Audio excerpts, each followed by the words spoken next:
Harta tahta Dead Sonata.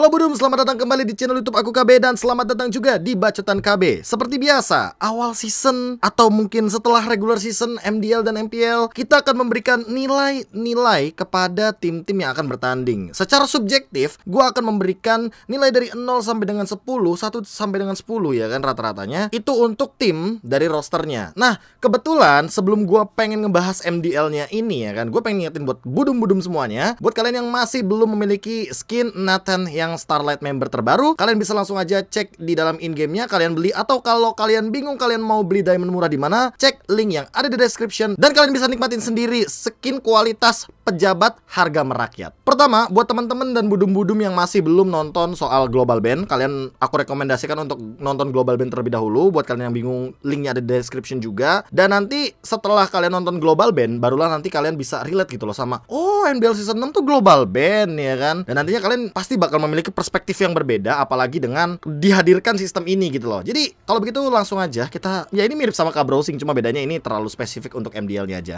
Let's go. MDL regular season yang ke-6. Buat kalian yang nanya kayak, Bang, MDL itu kapan mulainya ya kan? MDL akan dimulai pada tanggal 8 Agustus 2022. Dan untuk tim-tim yang akan bertanding, ini udah dipaparkan juga oleh MDL-nya itu sendiri, yaitu adalah Alter Ego X, Aura Blaze, terus ada Bigetron Beta, Kokos OP, lalu ada Dewa United Esports, DNS Hammer Sonic, EVOS Icon, Geek Farm Junior, GPX, lalu ada Voice BJB, ada Onyx Prodigy juga, dan juga ada PUBG Esports, Rebellion Sinai, dan juga ada RRQ Sena. Poin awalnya yang pengen gua bahas adalah ini tim-timnya ini ya, hitungannya ada dua tim baru. Yang pertama adalah Voice BJB dan juga DNS Hammer Sonic. Nanti gua akan memberikan rating juga dari perspektif gue pribadi ya, yang dimana gue juga mengetahui beberapa pemain yang udah dengan apa ya, kapabilitasnya di sistem Global Band. Dan entah kenapa gue merasa dua tim yang baru masuk ini kayak Voice BJB dan juga DNS Hammer Sonic itu memiliki keuntungan tersendiri. Gue bakal bahasnya satu-satu, mulai dari DNS Hammer Sonic ya kan. DNS Hammer Sonic memiliki 6 member. Bisa kalian lihat sendiri di sini ada Cut, Slowly, Lord May, Lukrin, Big Mac, dan juga His ya kan. Dan dibantu juga dengan Coach Jelly Bean, yang dimana kalau misalkan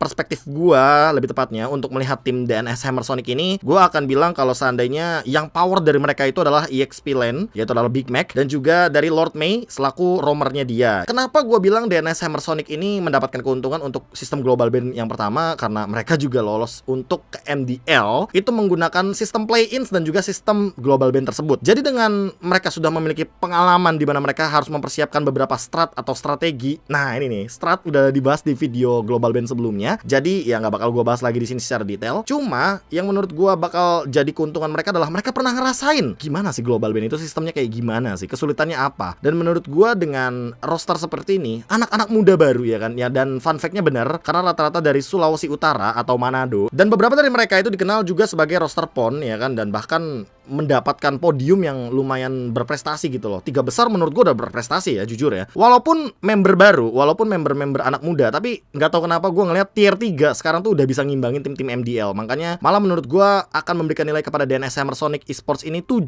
ya kan, karena mereka bener-bener pas di rata-rata. Menengok dari performa mereka pas di play-ins, ya oke lah mereka lumayan nendang, tapi masih ada banyak main kasar atau main kotornya mereka tuh yang kelihatan banget dan membuat mereka tuh jadi kesulitan dari early game sampai di late game. Dan menurut gue fall off mereka di early game itu sangat berpengaruh sekali dengan late gamenya mereka. Jadi DNS Hammer Sonic mungkin PR-nya di early game ya. Poin dari gue 7 buat DNS Hammer Sonic. Selanjutnya ada Voice BJB atau Freak Out Esports ya kan, buat teman-teman yang mungkin pernah denger juga nama-namanya, dan inilah dia member-membernya. Ada Dit Aja, Favian, Kizuto, Yans, Ahdan, Monk, dan juga Aussie. Dibantu juga dengan Coach Korai. Dan buat teman-teman ada fun fact juga bahwa untuk Ahdan, Dit Aja ini adalah dua pemain yang sempat satu tim sama Shogun yang dari dari Kings Esports ya kan, yang sekarang pun sudah tidak bermain di MDL kebetulan. Lalu Vince Mokriko yang kebetulan juga kalau nggak salah dia bertanding di MPL Malaysia kalau nggak salah. Beda sama Red Ripal. Buat teman-teman yang tahu Red Ripal di RRQ Sena, kebetulan Dit Aja dan juga dan ini adalah mantan rekan gitu loh. Jadi mereka tuh dulu sempat dikenal dengan nama tim Arceus ya kan. Seingat gue Arceus namanya, dan emang mereka itu terkenal semenjak Piala Presiden Esports karena mereka sempat mengalahkan atau menahan imbang Alter Ego Esports yang MPL loh. Bayangin, mereka pernah punya pengalaman mereka bertanding dengan MPL, dan bahkan dari Freakout Esports itu sendiri, gue merasa mereka emang memiliki kapabilitas lebih dari individual skillnya. Berbanding terbalik dengan DNS Hammer Sonic. DNS Hammer Sonic itu dari sebuah lobang yang bisa menjadikan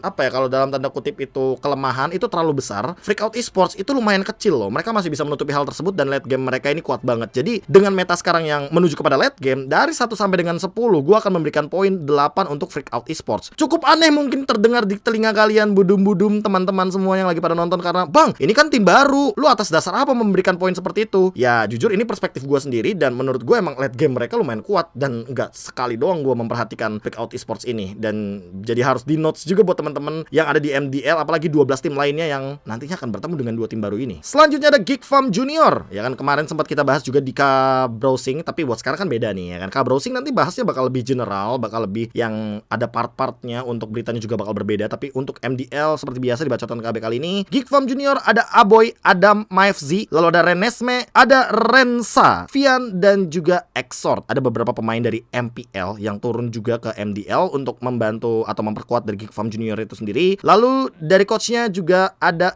Heizul. Di sini nanti akan memperkuat dari Geek Farm Junior itu sendiri. Yang pertama gue pengen bilang soal pengalaman kali ya, pengalaman dan pembuktian lebih tepatnya. Dikarenakan kayak sosok Adam, Maefzi, Renesme ini kan kayak udah pernah bermain juga sebagai pemain utama dari tim MPL gitu loh. Dan mereka bermain di MDL, ini merupakan sebuah pembuktian kayak mereka tuh masih pantas nggak sih kira-kira untuk bertanding di dalam competitive scene. Karena balik lagi yang namanya umur pro player, gue setuju banget kalau dibilang mereka tuh umurnya lumayan pendek. Kenapa? Karena kalau emang lu pengen jadi pro player dan lu sustain ya kan, atau lu bakal bertahan dalam jangka panjang, lu harus jago banget men. Lu harus jago lebih dari orang yang sekarang tuh paling jago. Misalkan sekarang jungler patokannya siapa, Albert, ya udah lu harus lebih jago dari Albert gitu loh. Itu untuk mempertahankan umur lu sebagai pro player. Dan menurut gua kalau seandainya mereka tidak membuktikan pada season ini, nah itu tuh yang bakal jadi PR gitu loh. Apakah mereka nanti akan tergantikan dengan regenerasi yang baru-baru buat sekarang? Karena buat sudut pandang gue pribadi jujur, ini bakal berat banget kalau seandainya ngomongin soal global ban. Nah mulai dari sini kita udah boleh memperhatikan bagaimana dari Geek Farm Junior ini memiliki pool hero yang mungkin harus lumayan kreatif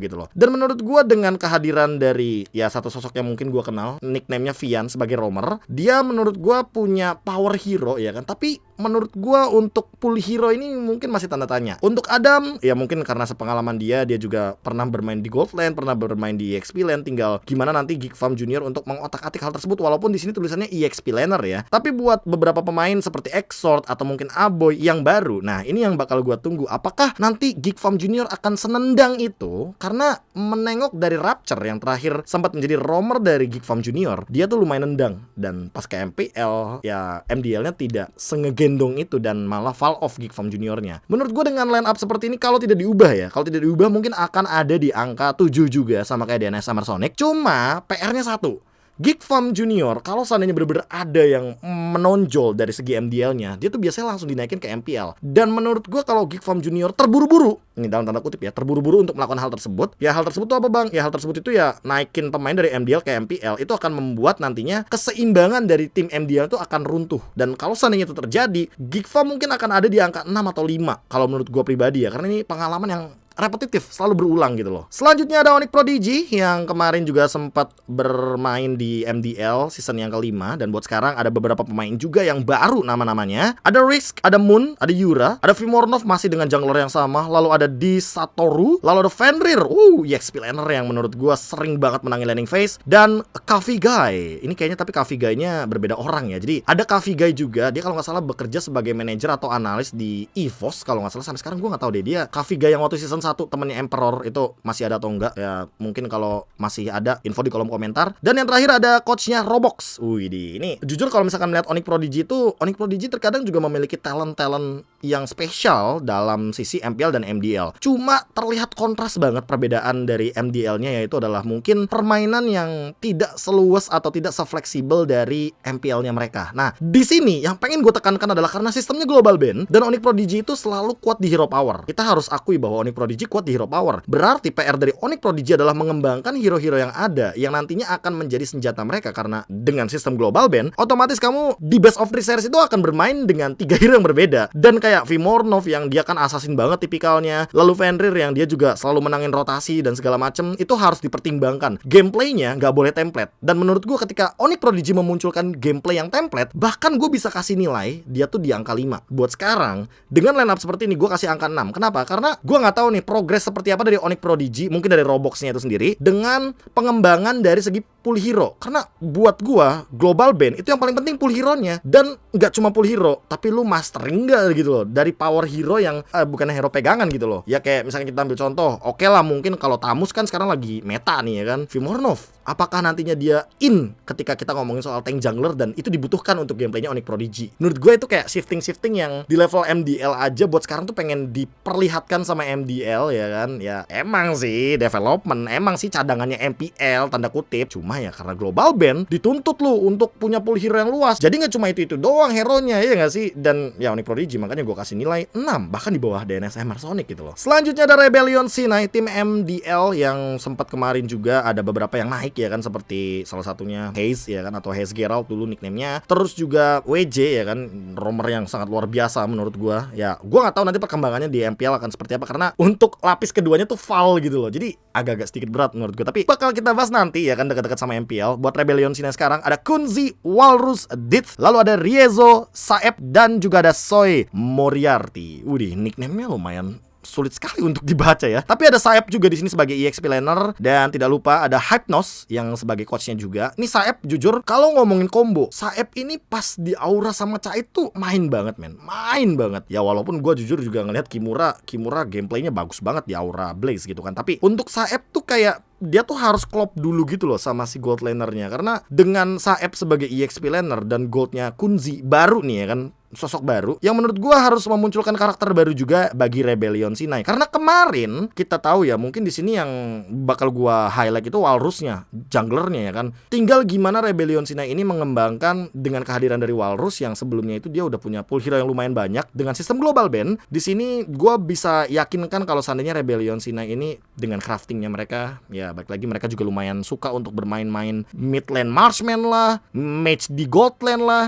Jadi gue cukup percaya diri kalau ngomongin soal Rebellion Sinai di angka 7. Tinggal gimana mereka itu terbiasa dengan sistem global ban, karena balik lagi mereka bakal ada di panggung yang berbeda gitu loh dari MDL season yang kelima. MDL season yang kelima ya mereka bawa pool hero yang berbeda dengan ya ada beberapa hero yang sama gitu loh. Jadi kayak dari 5 hero di game yang pertama, di game yang kedua masih pakai sekitar 2 hero misalkan, 3 hero. Tapi kan kalau global ban lu udah pakai hero di game yang pertama, ada 5 hero itu, ya lu nggak bakal bisa pakai itu lagi, dan otomatis musuh nggak bakal ban hero itu. Kenapa? Karena ya udah otomatis kalian sebagai timnya nggak bakal bisa menggunakan hero tersebut. Rebellion Sinai tapi menurut gua di sini juga masih punya angka 7. Menurut gua angka rata-rata tuh 7. Kalau gua kasih nilai 7, rata-rata berarti pool hero mereka itu luas, gameplay mereka itu udah ada beberapa yang mateng, tapi dengan satu syarat gue bilang 7. Kenapa ada di rata-rata? Karena mereka belum merasakan feel-nya gitu loh. Mereka baru mungkin ya di Scream atau kemarin baru nonton yang di play-in, tapi kan mereka belum ngerasain panggungnya se-hype apa sih untuk development league yang season yang ke-6 kali ini gitu loh. Selanjutnya Bigetron Beta, ini juga lumayan banyak untuk perubahannya ya kan. Ada Firnocure, Firnocure, Ngas, Barbosa, pemain-pemain lama, Battle juga, lalu ada yang baru juga kayak Audi CS, ada LZD, Gamora, Saken, dan juga Jasgar. Tapi untuk coachnya yang sangat pengen gua notice di sini adalah sosok Razeboy atau Razeboy yang Depok Pride banget ya kan, dan lebih tepatnya dia juga pernah memiliki pengalaman tersendiri dari scene MDL-nya, karena dia juga waktu di MDL season yang pertama gue masih ingat banget dia masih bermain sebagai roamer. Cuma dengan perubahan dia menjadi sosok coach, yaitu adalah tim Bigetron era ya kan, coach ladies. Melihat para pemain yang begitu banyak ini adalah sebuah PR tersendiri, karena biasanya kalau di tim ladies itu dia bakal ngehandle 5 kepala. Walaupun 5 kepala ini mungkin punya ego masing-masing, tapi ini kuantitasnya lebih banyak menurut gua ya. Ini kuantitasnya lebih banyak. Tinggal gimana si Raceboy ini menurut gua mainin pelapis aja. Apalagi ini ngomongin sistem global ban. Apakah nantinya pelapis-pelapis ini akan dimaksimalkan kayak Just Guard dan juga Battle yang gameplaynya itu jelas berbeda. Just Guard itu gua lihat-lihat kayak kemarin tuh tipikal-tipikal yang Pakito banget. Tapi kebetulan Battle ini kan tipikalnya yang emang sering mainin hero assassin gitu loh. Jadi fighter assassin ada tempatnya masing-masing gitu loh, ada pelapisnya masing-masing. Tinggal gimana nantinya si Raceboy ini memaksimalkan ya source yang dia miliki. Karena dari role yang gue lihat ini rata-rata kayak lu lihat deh, kayak gold laner ada 2, mid laner ada 2, roamer ada 2, jungler ada 2. Yang nggak ada 2 tuh apa? Yang nggak ada 2 itu ya cuma 1 gitu loh di bagian EXP laner. So Fear No Cure di sini kayak diyakinkan banget bahwa dia akan menjadi satu-satunya sebagai EXP laner yang nanti akan bermain dengan 2 lapis yang berbeda. Pertanyaan gue adalah apakah di sini untuk lapisan-lapisannya sudah dibiasakan agar bermain dengan tempo yang berbeda dan juga dengan rencana yang berbeda. Karena balik lagi, yang namanya di in-game, lu mau sesempurna apa rencana lu, plan lu mau kayak gimana, kita mau main early segala macam, kita mau nabrak, tapi kalau eksekusinya itu kurang ya kan, otomatis hasil yang didapatkan juga nggak bakal maksimal. Dan kalau gua ngeliat dari Bigetron Beta yang dengan Battle, mungkin gua akan kasih nilai sekitar 8 bahkan. Kenapa? Karena mereka tuh udah punya apa ya, udah punya karakteristik kalau gua bilangnya dari Bigetron Beta ya. Mereka itu kayak late game power banget. Dari dulu MDL, gua lihat logo Bigetron itu late game power banget. Tapi buat sekarang dengan adanya Barbosa, apalagi ya kan, gue agak-agak sedikit tanda tanya nih. Ini momen early kah? Karena Barbosa ini tipikal tank atau tipikal roamer yang berani banget untuk melakukan sebuah inisiasi. Dan makanya gue berani ngasih nilai 8. Kenapa? Karena walaupun ada beberapa hero spesifik yang nanti bakal kayak di ban Ling lah, di ban Chow lah, di ban kayak tipikal Johnson Kadita lah, menurut gue dengan pengalaman Raceboy ini sebagai coach dari tim ladies ini tidak akan mengendurkan bagaimana Bigetron Beta dengan plannya mereka yang sangat kaya akan strategi. Kalau dari sudut pandang gue bakal ngasih nilai segitu sih, 8. Kenapa ya? Karena balik lagi, pengalaman gak bohong coy. Apalagi lu sebagai coach udah ngehandle yang levelnya tuh lebih tinggi ya kan, egonya tuh lebih tinggi daripada yang mungkin pernah lu hadapi gitu loh. Apalagi tim MDL ini kan lebih ke development. Selanjutnya ada RRQ Sena, dan ini adalah tim yang kayaknya bakal bener-bener gue bilang spesifik banget angkanya, mungkin bahkan akan memberikan sebuah spekulasi bahwa wah KB kenapa skornya segini. Sabar ya, gua kasih penjelasan yang menurut gua pribadi ini masuk di logika gua. Dan ini gua nggak mantau cuma 1 season. RRQ Sena ini adalah sosok tim yang menurut gua punya development, tapi developmentnya itu cuma per individual. Itu yang gua pantau. Kenapa? Lu lihat deh, dari zamannya Albert yang mengganti sosok Sin dari MDL, itu gua lihatnya cuma Albertnya doang yang bersinar. Skylar dari MDL RRQ Sena bermain di MPL RRQ Hoshi, dia pun menurut gua Skylarnya doang yang bersinar, ya nggak sih? Dan gue nggak tahu bagaimana sistem dari development di RRQ Sena, karena balik lagi dapur masing-masing itu akan berbeda. Cuma dengan kehadiran dari ini Red Ripal ganti nickname. Yang pertama ada Ripal, ada Pranata, ada Bocili Boy, ada Warlord, ada Banana Justin dan juga Aider, dan Coach Rave. Ya back again, Rave juga punya pengalaman di RRQ ya kan, bahkan dia pernah bermain sebagai salah satu member dari RRQ Hoshi dulunya. Dan gue merasa bahwa ini akan menimbulkan pertanyaan, kira-kira di season ini ada nggak sih yang bersinar di RRQ Sena secara individual. Dan itu dia maksud gue, kayak perbedaan individual skill yang dimiliki sama RRQ Sena ini gapnya tuh terlalu jauh. Nanti ya kan, gue akan menunggu kira-kira apakah RRQ Sena dengan roster terbaru ini akan ada yang ngimbangin gak cuma 1. Dulu tuh zaman-zamannya Aether tuh kayak dia bawa Nathan, bawa Link, bawa Lancelot di MDL tuh kayak bersinar banget sendirian, makanya dia naik ke MPL. Pas zaman Violence itu malah lebih bersinar di MPL ketimbang Aether. Iya gak sih? Ada teman-teman yang mungkin sebagai fans RRQ atau Kingdom merasa hal tersebut mungkin valid ya kan, atau mungkin nggak valid data gua, ya kalian bisa cek ulang gitu loh. Terbukti dari Violence yang menurut gua ya sebagai lapis kedua dia tuh lebih sering bermain ketimbang Aether yang waktu itu bermain 1 kali waktu ngelawan Onyx Esport. Untuk Violence bahkan dia sempat menggantikan sosok Kapten Vin gitu loh. Walaupun emang kaptennya tuh di R7 waktu season 9, tapi setidaknya tuh dia mendapatkan panggung yang lebih, dipercaya lebih oleh teman-teman RRQ Hoshi, dan dia pun stay di MPL gitu loh. Dan terbukti gitu loh, kalau seandainya di MDL Violence itu tidak bersinar, ternyata di MPL-nya dia bersinar. No, berarti ada sesuatu yang sebenarnya itu tempaannya atau tempat berkembangnya si pemain ini tuh menurut gue jadi tanda tanya gitu loh. Kayak apakah emang lu itu individualnya bagus di tim yang tepat, atau jangan-jangan lu itu individualnya bagus, tapi emang karena lu merasa individual lu bagus sehingga tim lu tuh nggak bisa keep up. Nah, menurut gue itu adalah dua hal yang harus diselesaikan masalahnya. Nah, di sini gue tidak akan mempermasalahkan apa masalahnya ya, tapi gue akan mempertanyakan kira-kira apa solusi dari RRQ Sena ketika nanti ada individual yang begitu mencolok dari beberapa pemain ini, dari nama-nama pemain ini. RRQ Sena itu untuk ngomongin soal development, mereka individualnya yang kuat. Secara kalau udah ke RRQ Hoshi, nah itu lo baru mereka ngembangin soal teamworknya. Dan untuk RRQ Sena, gue akan memberikan nilai 7. Wow bang, kok lu ngasih nilai 7 bang? Kan kata lu 7 itu nilai rata-rata gitu kan. Ya simple aja, kayak yang gue bilang tadi, kalau yang namanya individual, ya individualnya bagus.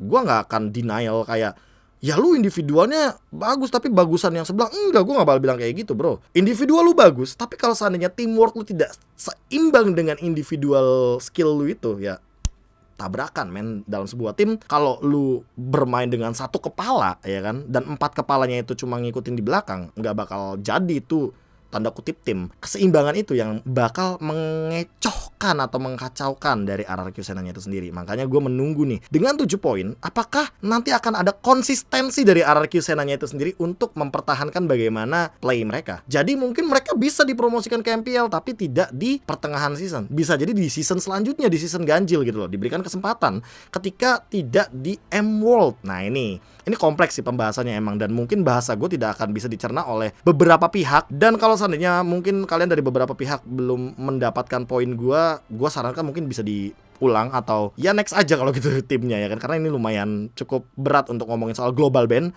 dan juga individual skill. Selanjutnya ada PUBG Esports yang di sini juga muncul nih beberapa pemain baru nih, Siolai ya dibacanya. Lalu ada Bymax, Speechless, Bravo, Cheesecake, Fans, Nasty, Rin dan juga Patapon sebagai coach. Berbeda dengan RRQ Sena. RRQ Sena individualnya kuat, tapi PUBG Esports walaupun menurut gua ya, ini menurut gua kalau secara individual mungkin gua akan kasih nilai 5 atau 6 secara individual. Tapi untuk teamwork gua bisa bilang PUBG Esports ini punya poin di angka sekitar 7 atau 8. Terlebih apalagi dengan adanya Fans dan juga Bymax. Itu mungkin poin yang akan gua note sedikit, karena menurut gua ketika lu ngomongin soal 2 gold laner, artinya lu akan membandingkan 2 penggendong di late game yang berbeda. Dan menurut gua kalau ngomongin soal early game, Bymax ini lebih bisa meyakinkan tim PUBG Esports untuk bermain. Tapi kalau ngomongin soal late game, gua nggak tahu kenapa Fans ini kayak lebih punya pengalaman ketimbang Bymax, karena balik lagi Fans juga pernah bermain di MPL. Dan kalau ngomongin soal roamernya, gue sangat suka sekali dengan bagaimana cara Cheesecake membawakan sebuah permainan, karena di sini Cheesecake adalah satu-satunya roamer yang dihadirkan sama teman-teman dari PUBG Esports, dan ini membuktikan bahwa ya Cheesecake akan bermain dengan polanya dia. Cuma ya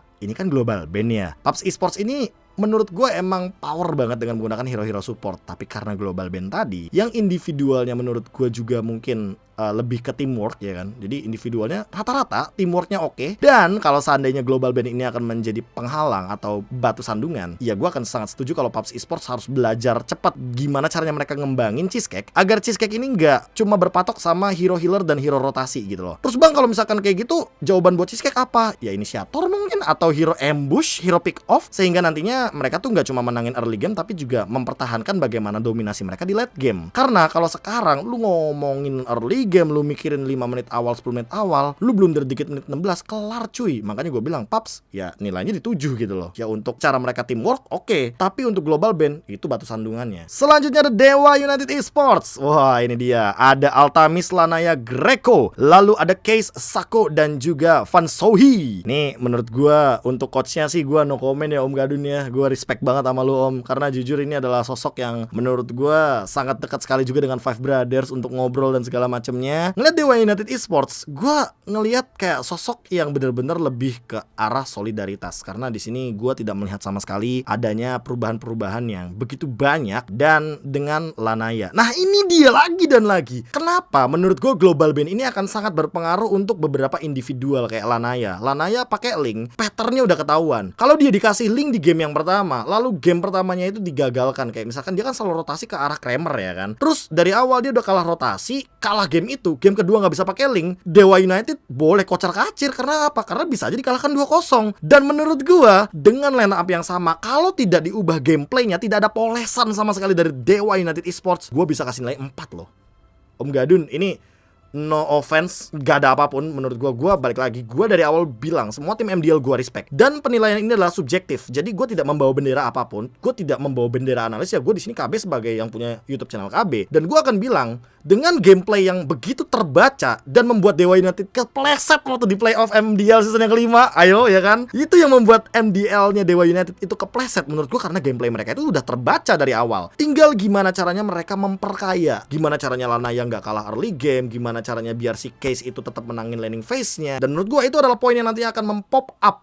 untuk poin-poin dari Dewa United. Makanya gue kasih nilai 4 di sini. Dengan gameplay mereka yang menurut gue untuk di MDL season yang kelima itu gak ada yang berubah sama sekali. Patternnya sama. Jadi bahaya banget buat Dewa United menurut gue. Selanjutnya ada geng Kapak. Wah, ini pemainnya juga lumayan kuat banget individualisnya. Finzi, Fredo Kitty, Ando, Watt, ada Ray, Rinasmi, dan juga ada Invis. Di sini coachnya ada Paddington. Ya, Paddington terkenal dengan pool hero yang sangat amat kaya, dan ini bisa dimaksimalkan dengan GPX yang selalu membawakan kejutan-kejutan. Kayak apa? Kayak Awat lah, Grok di Gold Lane lah, atau kayak bawa Finzi pengganti Ando juga di mid lane waktu itu ya kan. Ya, Finzinya sekarang di Gold Lane, beda waktu sama season lalu ya kan. Season lalu tuh Ando nggak main di mid lane, lalu digantikan sama Finzi dan membawa kayak Kimi, ya kan. Kimi kan tipikal marksman ya. Jadi otomatis dengan membawa hal tersebut di bagian laning phase dari GPX yang biasanya Kimi itu marksman di Gold Lane, terus tiba-tiba diubah jadi di bagian mid lane. Ya otomatis di sini kita bisa bayangkan betapa kayanya nanti ketika Paddington yang pegang tim ini gitu loh. Dan gua bisa bilang Paddington adalah salah satu pencetus Kings Esports dengan pool hero yang begitu luas, dan tidak menutup kemungkinan dia juga akan membawakan hal yang sama di GPX. Cuma selalu ada celah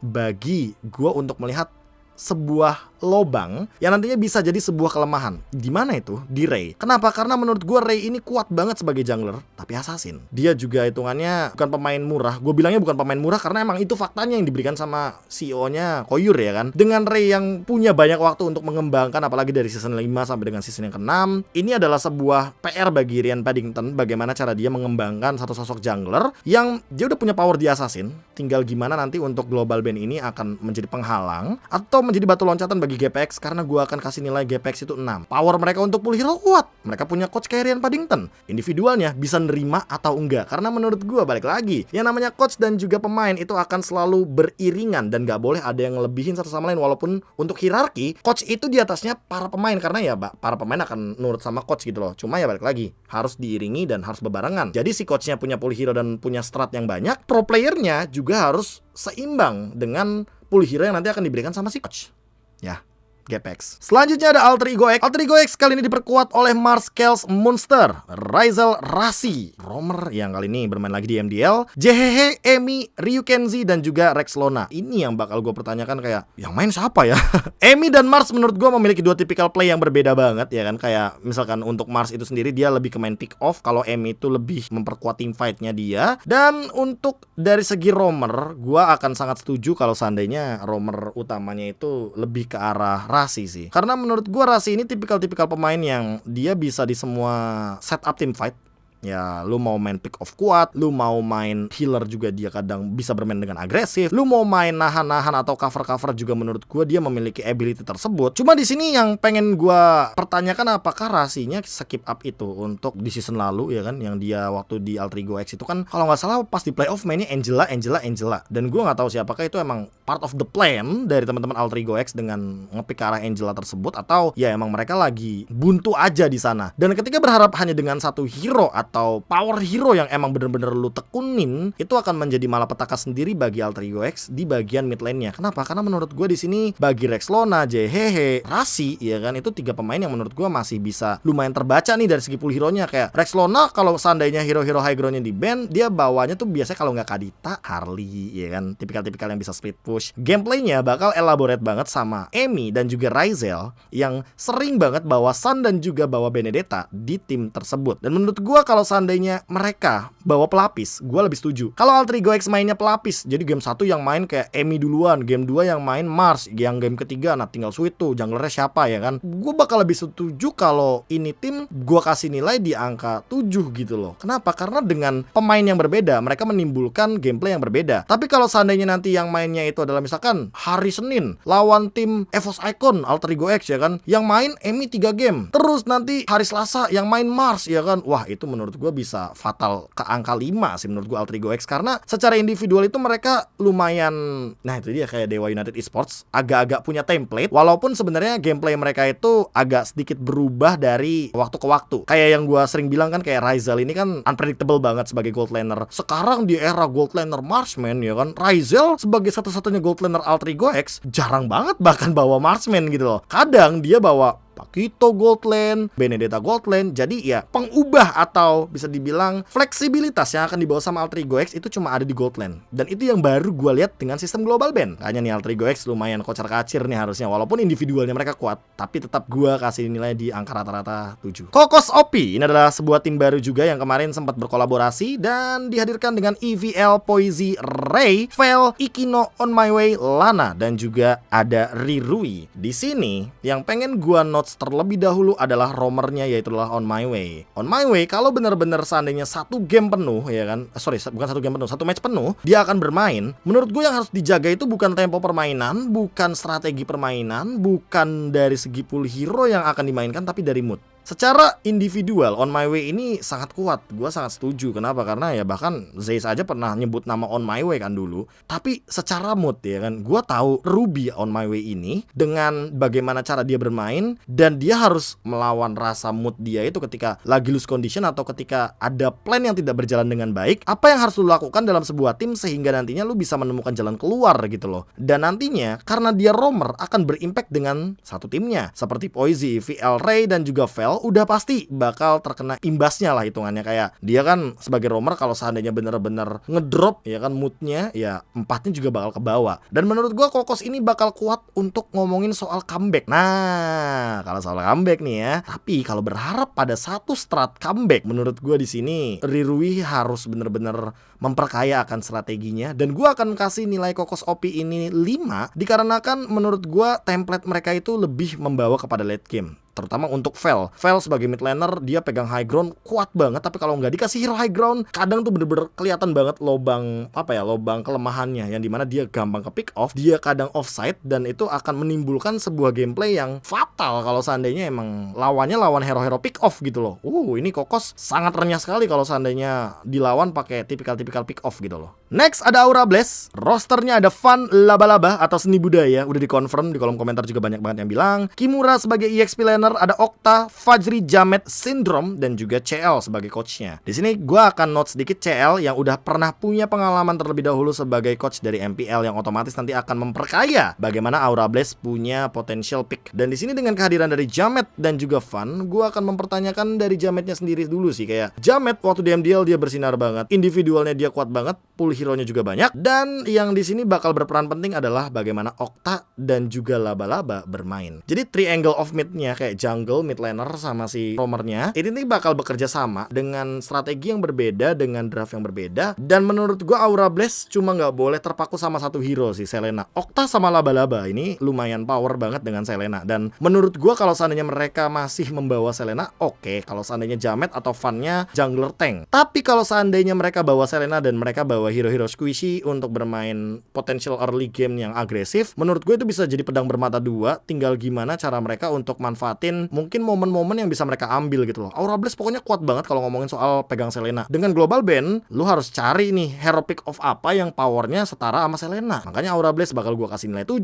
karena mungkin secara sudut pandang gue melihat secara individual mereka kuat, tapi ya untuk ada beberapa draft hero dan gameplay kayak global ban yang sangat amat mengganggu untuk ya beberapa tim yang emang punya strategi paten gitu loh. Kayak Aura Blast ini salah satunya. Yang mungkin terakhir akan kita bahas adalah EVOS Icon. Di sini ada pemainnya Clau Kun, Sutsujin, Brans, Dreams, Psychots, dan juga Hijume. Di sini untuk coachnya juga ada BBG. Dan dengan roster ini kalau nggak salah EVOS Icon tuh kemarin sempat menangin Tri Hero Indonesia, sebuah kompetisi komunitas yang menggabungkan tim MDL, tim Tier 3 untuk bertanding memperebutkan sebuah title juara. Dan untuk sekarang kalau misalkan kita ngeliatin soal individual, wah gua akan sangat applause sama EVOS Icon karena mereka sangat niat sekali dengan lapisan kedua dua yang menurut gue sangat amat kuat gitu loh secara individual. Kalau lu tanya gue secara individual, ini mau Dreams sama Brands juga punya pengalaman. Sutsujin kemarin juga sangat bersinar sekali dengan linknya. Terus juga permainan Psychots, ya kita bisa lihat lah dia join team fightnya juga di timing yang tepat. Cuma yang sangat gue sayangkan dari EVOS Icon adalah hero mereka ini terbatas. Nah ini nih PR-nya nih. EVOS Icon yang gue lihat secara Brands, lu lihat Brands hero-nya apa? Marksman. Itu yang bahaya. Kenapa? Karena kalau seandainya Brands gak dapetin hero di 3 pick awal, otomatis band keempat kelimanya EVOS Icon itu udah pasti Marksman coy. Itu kebaca banget. Dan ini global band ya, ingat teman-teman ya, global band. Kemarin gua akuin Brands Beatrix-nya power banget. Tapi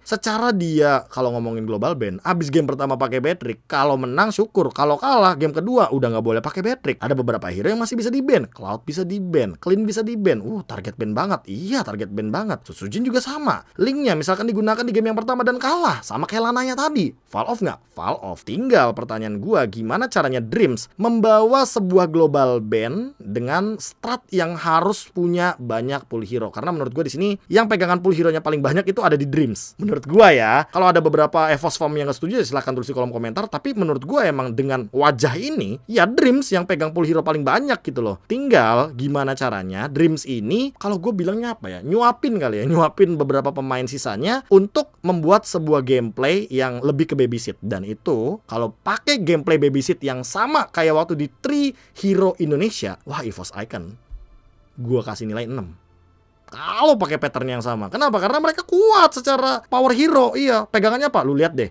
Cloud Kun, hitungannya apa? Cecilion, ya kan? Udah karakteristik banget. Sutsujin, Link, Brands, Claude, Beatrix, Clean, One mungkin kalau digunakan. Ya sekarang aja One udah banyak banget yang kontes gitu loh. Kayak ambil Franco, One gak main. Simple gitu loh. Ya paling mainnya di late game. Kayak gitu maksud gue, kayak ada beberapa pool hero yang menurut gue akan membuat EVOS Icon fall off. Cuma bedanya di sini, kalau secara mereka bisa menyelesaikan masalah tersebut, mungkin akan ada di poin 9. Berbanding terbalik kan, ya kan? Tiba-tiba Brands pakai Chow Gold Lane, Lunox Gold Lane, atau pakai Lilia Gold Lane. Bah, itu baru gua aku nih, Bang Jabran nih.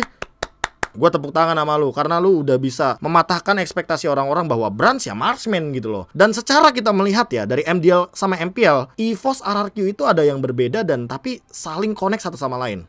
Contohnya apa? Secara hasil, EVOS Icon itu kayak lebih unggul di MDL ketimbang RRQ Sena. Tapi di MPL-nya gue melihat kayak RRQ Hoshi secara poin, secara mereka konsistensi, mereka lebih kuat daripada EVOS Legend. So MDL-nya bisa gue bilang EVOS Icon lebih kuat dari RRQ Sena. Yang kayak tadi gue bilang kan ada elaborate-nya kan, ya kan, secara poin. Tapi untuk MPL-nya RRQ Hoshi untuk yang kemarin season 9 itu emang lebih konsisten aja timbang EVOS Legends. Makanya gue nggak tahu nih, ini karena mereka sering bersih kekeh untuk mempertahankan El Clasico. Ya balik lagi sih, ini kan pattern ya kan, dan data yang emang faktanya begitu, faktos gitu loh. Jadi kalau misalkan emang ada yang memperdebatkan ya silakan gitu loh, itu data ya. Kalau kalian mau debat silakan bawa data. Dan terbukti ya, EVOS Icon kan kemarin menang gitu loh di MDL season yang kelima. Dan mereka membawa roster baru ini, seperti yang gue bilang tadi, ada kelemahan dan juga ada kelebihannya. So ya itulah dia untuk tim MDL season yang ke-6. Dan tentunya cuma tinggal 3 hari lagi sebelum kita menuju ke MDL season yang ke-6. Pokoknya dari kesimpulan video ini, gue cuma pengen bilang bahwa poin yang gue berikan ini adalah poin subjektif. Kenapa gue bisa bilang begitu? Karena sebenarnya kalian juga bisa menuliskan opini di kolom komentar. Yaudah kalau begitu videonya udah sampai sini aja. Gue KB mohon pamit undur diri. Sampai jumpa lagi di video-video selanjutnya. Pokoknya enjoy aja video gue. Pokoknya sebelum MPL juga gue bisa yakinkan bahwa banyak banget video-video yang menarik. Dan see you on next video. Jangan lupa bahagia. Dadah!